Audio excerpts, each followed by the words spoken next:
नमस्कार. आज आपण रंगीत पेपर पासून मासा तयार करणार आहोत. माशाचे लहान मोठ्या साईजचे वेगवेगळे आकार आपण आज ते करणार आहोत. एक सुरुवातीला हा रंगीत पेपर छोटा घ्यायचा. रंगीत पेपर घेतल्यानंतर आपण हे साहित्य कात्री आणि फेविकॉल ही 2-3च गोष्टी लागणार आहेत. आता रंगीत पेपर आणि कात्री घेतल्यानंतर हा भाग तिरका कट करायचा. असा एक भाग तिरका केला आणि दुसराही भाग त्याच पद्धतीने तिरका कट करायचा. तिरका कट केल्यानंतर आपण फेविकॉलच्या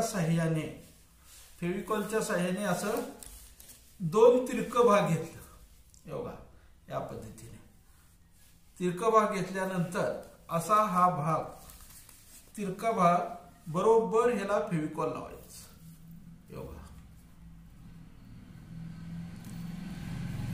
असं फेविकॉल लावल्यानंतर असं फेविकॉल लावायचं आणि हा तिरका भाग आहे तो मध्यभागी बरोबर असं चिटकावायचं.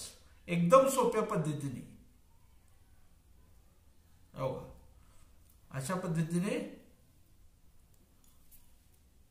माशाचा आकार तयार झाला असा. आणि हा वेस्टेज भाग थोडा कट करायचा.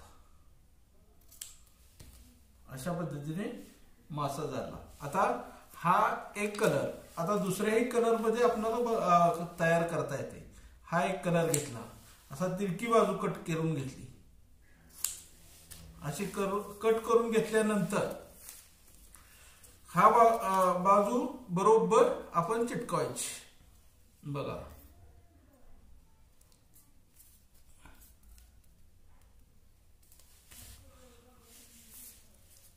बरोबर चिटकवून मध्यभागी घेतल्यानंतर अशा प्रकारचा आपल्याला रंगीत पेपर पासून वेगवेगळ्या आकाराचे मासे तयार करता येतात. आणि चांगल्या आणि सोप्या पद्धतीने असा भाग कट करायचा. बघा अशा पद्धतीने रंगीत पेपर पासून एक साधा आणि सोपा रंगीत पेपर पासून असा मासा तयार करायचा. आणि माशाला डोळा करण्यासाठी काळा स्केच पेन घ्यायचा, बरोबर डोळा तयार करायचा आणि बरोबर असा डोळा तयार करायचा अशा पद्धतीने. आणि त्या फेविकॉलच्या साहाय्याने बरोबर असं मध्यभागी चिटकवायचं आणि एक कोरा पान घ्यायचं, त्याच्यावर वेगवेगळ्या आकारचे मासे चिटकवायचं. अशा वेगवेगळ्या पद्धतीने मासे चिटकवायचे. बघा अशा बरोबर मध्यभागी. आणि स्केच पेनच्या साहाय्याने आपण पाणी तयार करायचं. हो काय अशा पद्धतीने अशा वेगवेगळ्या प्रकारचे लहान मोठ्या साईजचे एकदम सोप्या आणि साध्या पद्धतीने रंगीत पेपर पासून आपण मासे तयार करू शकता. थँक्यू.